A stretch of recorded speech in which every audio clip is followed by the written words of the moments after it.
मस्त झाली सासूबाईची, आज तर कामालाच लावते. चल बाई, माझ्या नाश्त्याची वेळ झाली, अजून किती वेळ झोपायचंय? सासूबाई, आज माझी तब्येत लई खराब आहे हो. आजच्या दिवस काम करता का तुम्ही?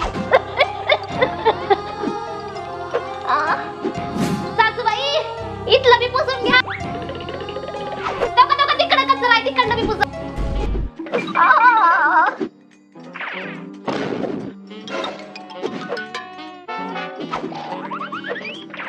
सुन बाई, तुझ्या आईचा फोन आलाय का? हा बोला येईन बाई. नाही नाही, तुमच्या लिकीची तब्येत लई खराब झाली, ती ना काय येऊ शकत नाही बघा.